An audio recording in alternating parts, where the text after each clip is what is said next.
welcome to my West Africa final project. Today we will be exploring the world, particularly Western Africa.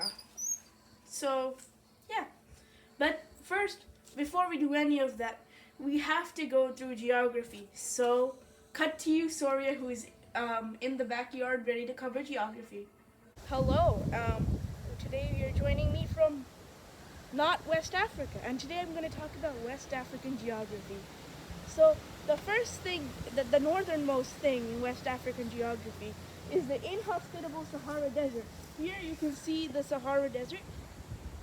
What do you mean you can't? Okay, fine. There's the Sahara Desert. So the Sahara Desert is very inhospitable. It's always hot, and nothing can grow there. Nothing can survive there, and I wouldn't want to live there. So, all right, moving on to the next part. The next part is the Sahel. It's like the Sahara, except plants can grow there. Something can live, so it's better. But it's still not the best. It's slightly more south of the Sahara. Now, the next place that you can go is the plains. The plains are pretty flat. There's lots of grasses, and the Niger River flows through here, meaning you can grow things. Well, you could grow things in the other one as well, but they wouldn't be as good. All right. Over here we have the woodland forests, even more south of that. So the woodland forests, there's trees, and they're woodland trees, so they're like temperate type. They're not like rainforest trees. Here most things can grow, and the trees are very beautiful. And after that, more south of that, you have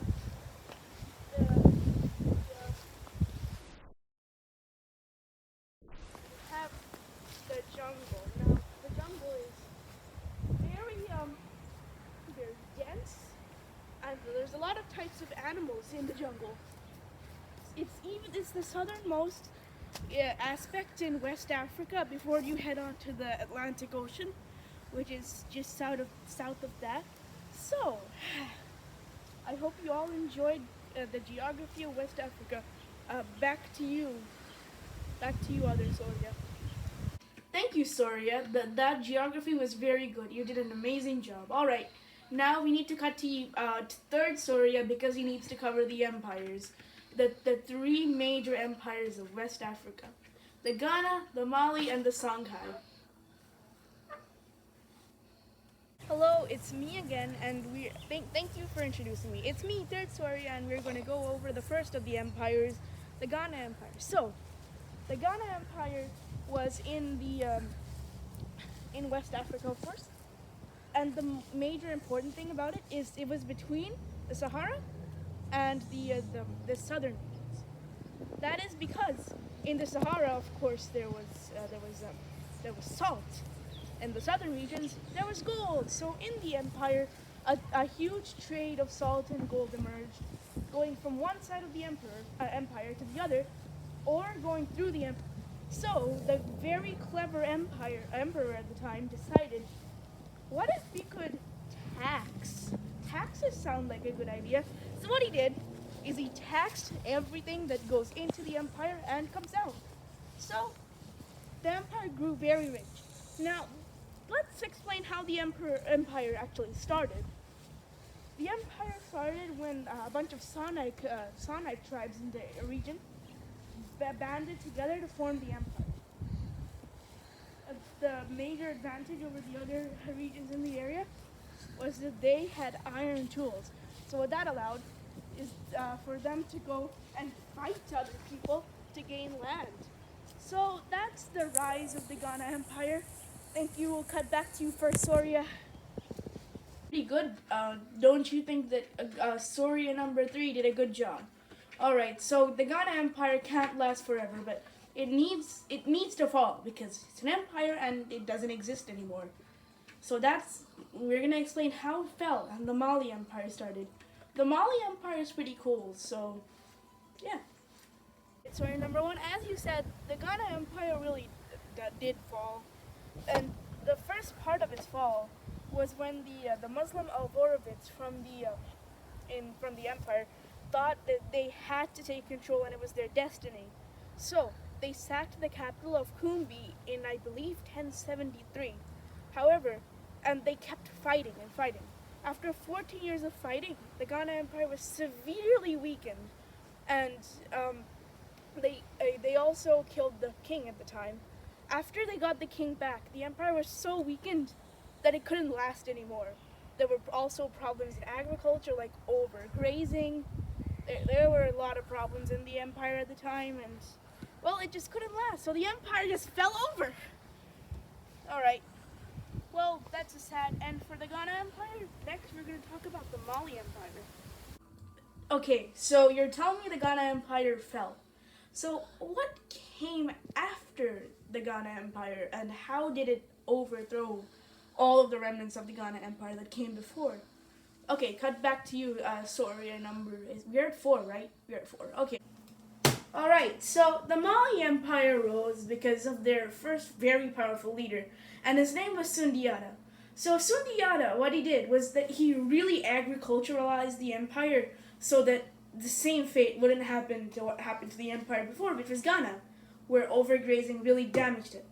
So Sundiata was a great ruler. He introduced new crops like cotton as well. Cotton was they really changed the region, and they could use it for a lot of things, like making clothes. So what Sundiata did was that to prevent rebellions like that happened in the Ghana Empire, which led to its fall, he took power away from local leaders.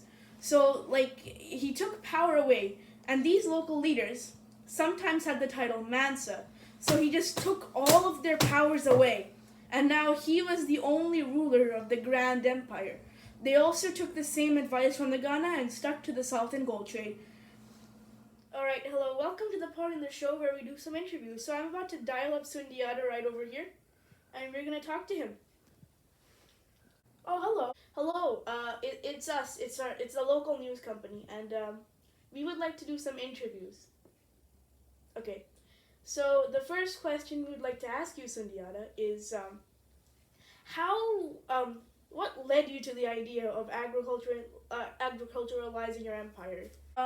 So I thought that agriculturalizing my empire might be a good step in case some food problems might have happened and everything might have fell behind.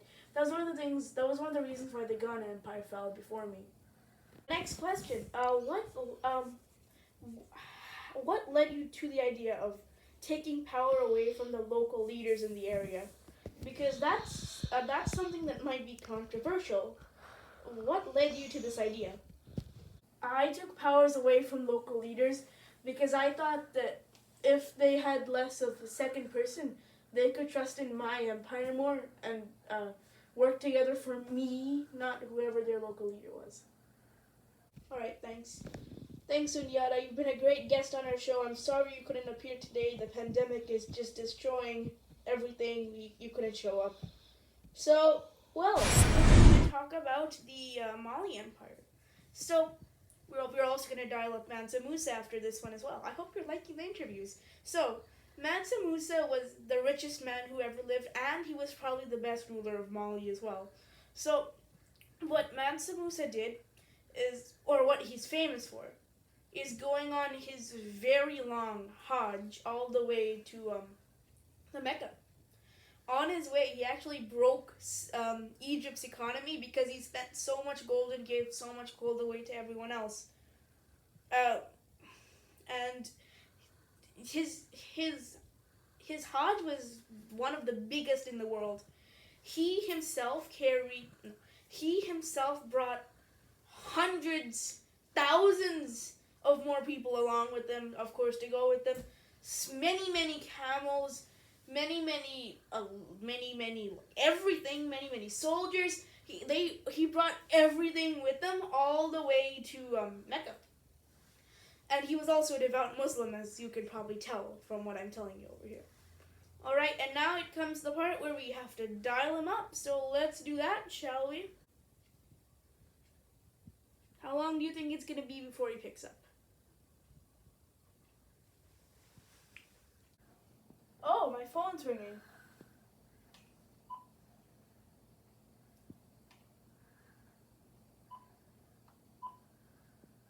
Oh, hello.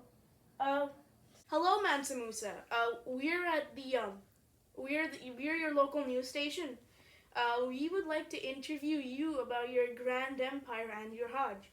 So, first we're gonna talk about how did you get so rich? So, um, I gained power using the same salt and gold trade that came from the Ghana Empire and before me. And another question I have for you is, um, what important things did you do on your Hajj?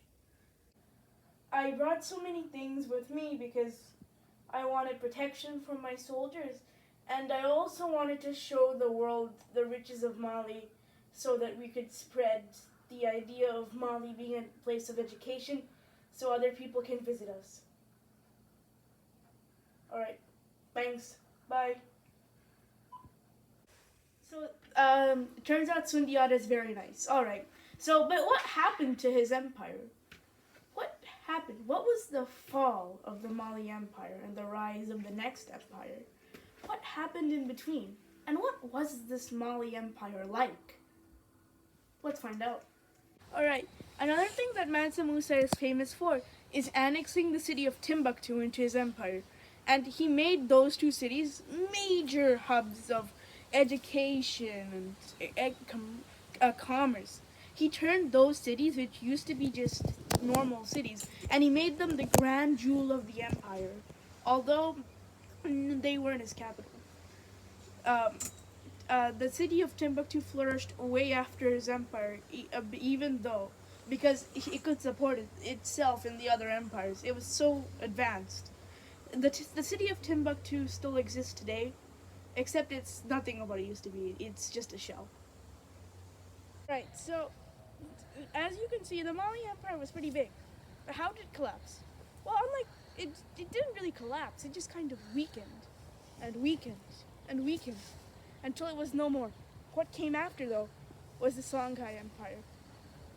The Songhai Empire, organized under the famous leader Sunni Ali, was one of the greatest of West Africa, and also the last major West African medieval civilization, or classical civilization. Okay, so Sunni Ali, he was famous for gathering control of his empire and making him the most central figure in the empire. He took away lots of local leaders, like the other leaders did, but instead, this time he put governors in place, and to make sure everyone in his empire worked together, he also created the state religion of Islam. He was also a Muslim himself. The area before that was very diverse in religion and language. So centrifying the area was really helped the empire. And the empire flourished for very long. Remember what I said earlier about the Mali Empire and Timbuktu and Jenne? Well, that was just the start. Timbuktu and Jenne were now super flourishing under this empire. The famous Sankore University was also established there, which became one of the best universities in the world at the time. And yeah, the Songhai Empire definitely was one of the best. Sadly, we cannot dial up Sunni Ali this time because, of course, time zone differences. He couldn't make time for us. So, well, we can't dial him up, so I guess you're just going to have to listen to me. Well, so we did a lot, and now we're back to me sitting in the chair with my globe. So I'm just going to say, the next thing we got to do is cover the culture of the West African regions. Oh, it's me, Mansa Musa, and the reporters of the news channel gave me this segment to talk about African culture because they couldn't get the call to last long enough, long distance calling, you know what that is.